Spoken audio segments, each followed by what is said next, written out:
ministers, distinguished guests, ladies and gentlemen, all protocol observed. My name is David Jamet. I'm from the Seychelles Tourism Board. I'm the Regional Director for Africa and the Americas.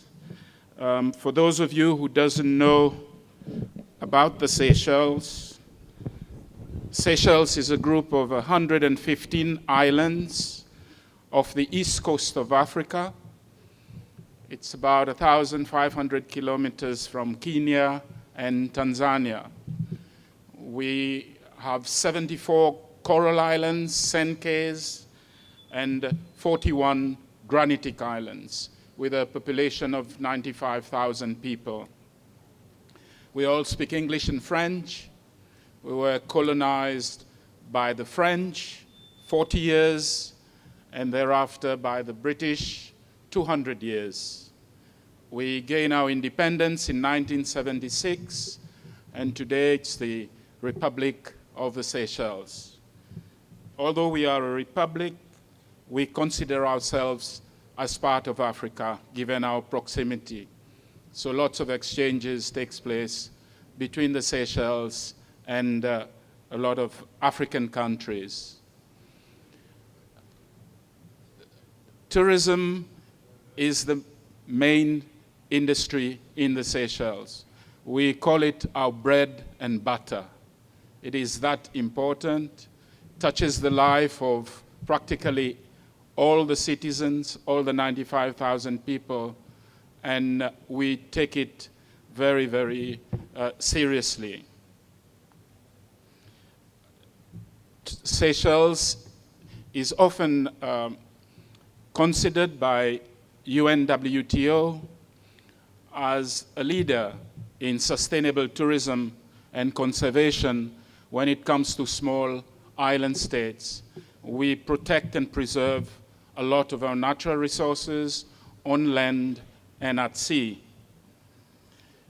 It gives me great pleasure to be able to stand before you today to represent my country, the Seychelles, and inform you of some of the initiatives we have taken and continue to take to ensure that our tourism industry and our unique environment continue to strive.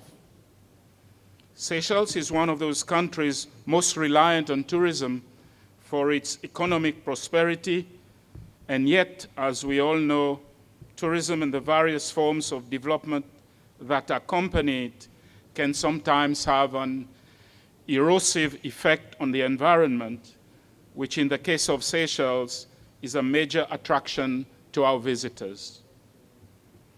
So how do we manage this?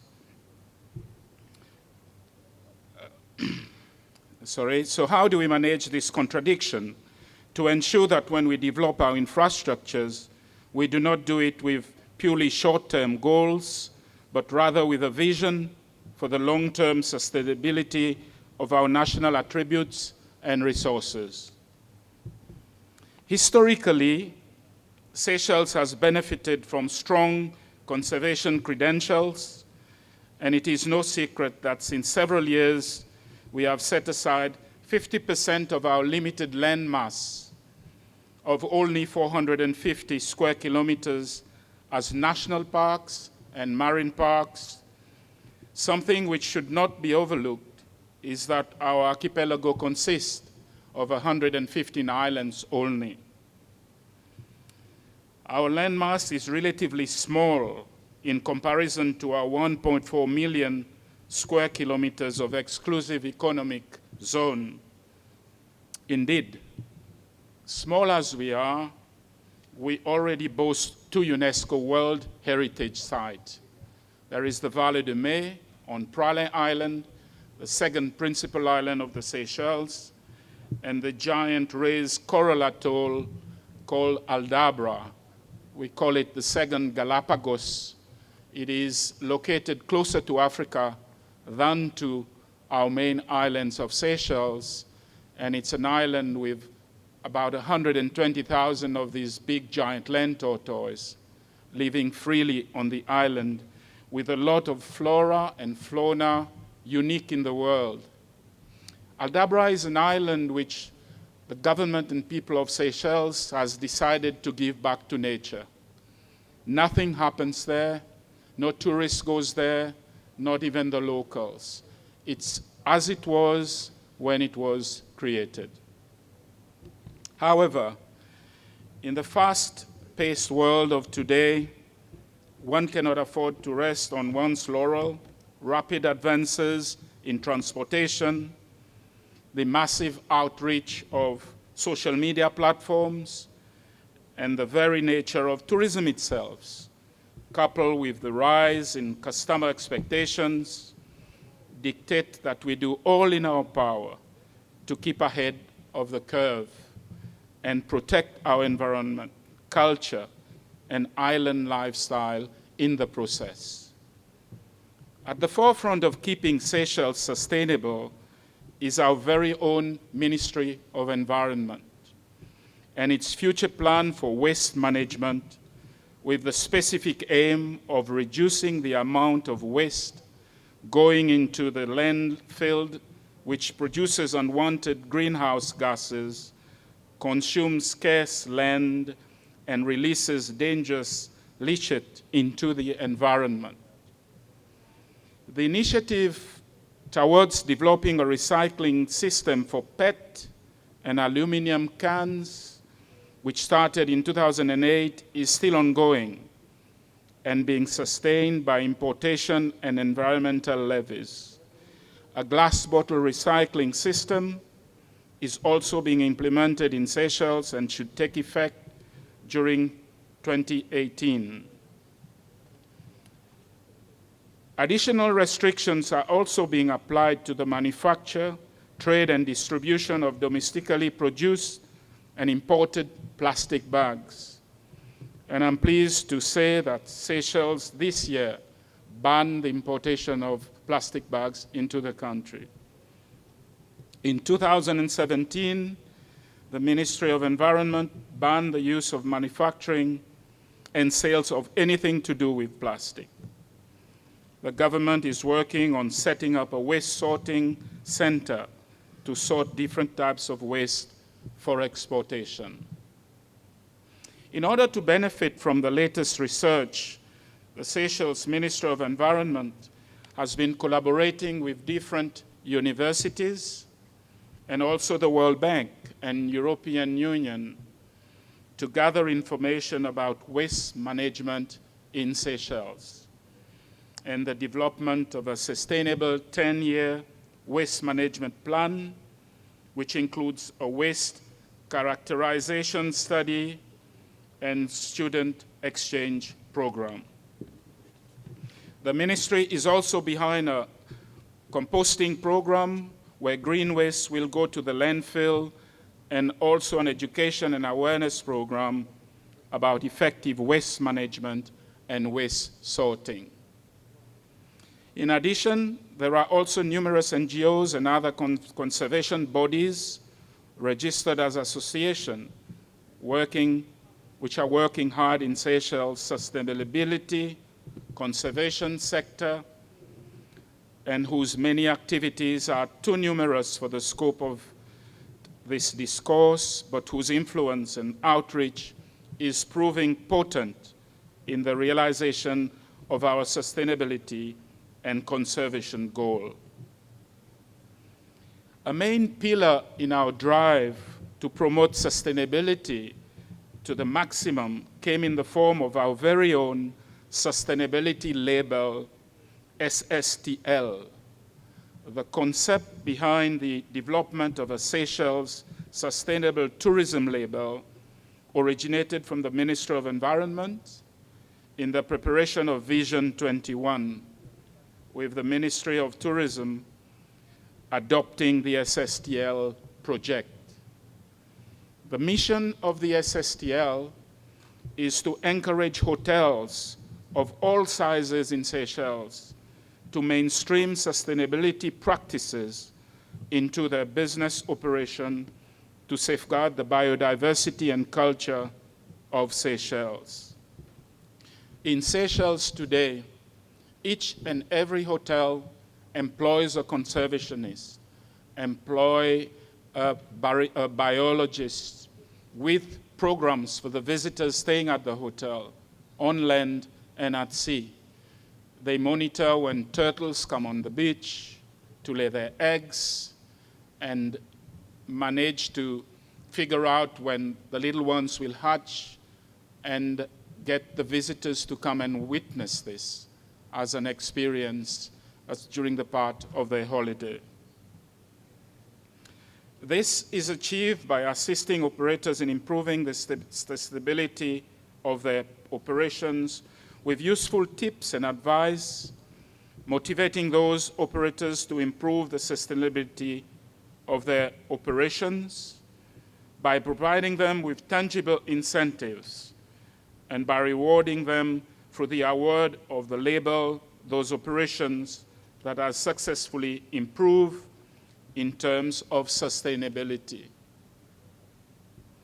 Our new tourism master plan, now in its final phase, takes a holistic look at our tourism industry and analyzes the various ways it needs to develop by drilling down into local communities and gaining their support, how it needs to safeguard its cultural identity and capitalize to the maximum on its innate authenticity. I wish to convey to all of you the beginning of tourism to Seychelles, how it all started when the government decided to adopt tourism as the main industry for the Seychelles. They decided that our main assets are our natural beauty. Very, very fortunate to have beautiful beaches, voted every year amongst the world's most beautiful beaches, a lot of unique attractions, and we decided to protect and preserve those attractions for tourism, which is our main industry, and also for the next generation. In so saying, visitors visiting the Seychelles is not just about beaches. We say that Seychelles is more than just beaches. We promote our culture, we have our music, we have our food, we have our people, we have a lot of unique sites, our history, where we come from as a nation as well, and the beaches comes as added attraction. I think the success story for us as well is that we do not work in isolation as the tourism board, doing everything by ourselves. We make sure that we involve our population, our people. We give them the opportunity to interact with us, the opportunity for them to contribute, to say if we are doing something wrong. We propose the projects that we want to do, and we allow them to make their point, to pose questions, and if the point is positive, we do take it, and we let the whole population know that Jack made a contribution, a positive contribution, which the Tourism Board has adopted as part of our marketing activities. So we, in doing so for the past 45 years, we've managed to have our whole population, the whole 95,000 people, as ambassadors for Seychelles. Whenever they travel, they talk about the destination positively, but also they have a great sense of belonging to the tourism industry. They know that they can always come in and put in a point and say what they feel is wrong and contribute what they feel is positive as well towards. So they feel being as part of tourism. To end, I will tell you something very important which happened 2 years ago. In 2017, Seychelles we had a record year of tourism arrivals to the Seychelles. It's the first time that we received 350,000 visitors to Seychelles. So being the tourism board, we made a lot of noise, of course, to tell everyone that we're working hard.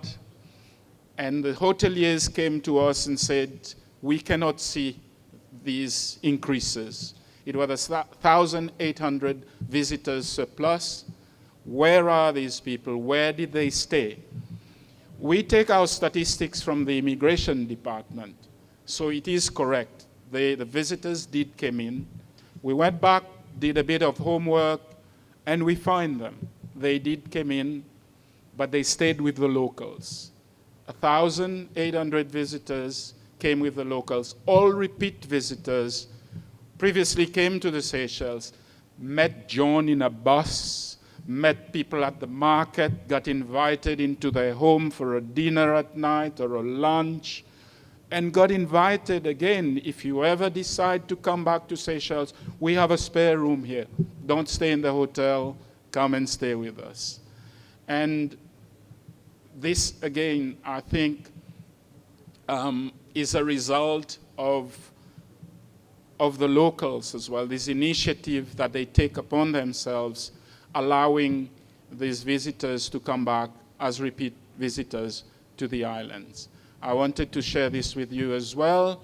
And to end, when we did receive this 350,000 clients to Seychelles for the first time, the government immediately imposed a moratorium on big hotels. There are no more big hotels, more than 25 rooms to be built in Seychelles. That's how serious we are with our environmental program, with our sustainable tourism program. We need to assess the impact of these new arrivals to our islands. Ladies and gentlemen, I thank you.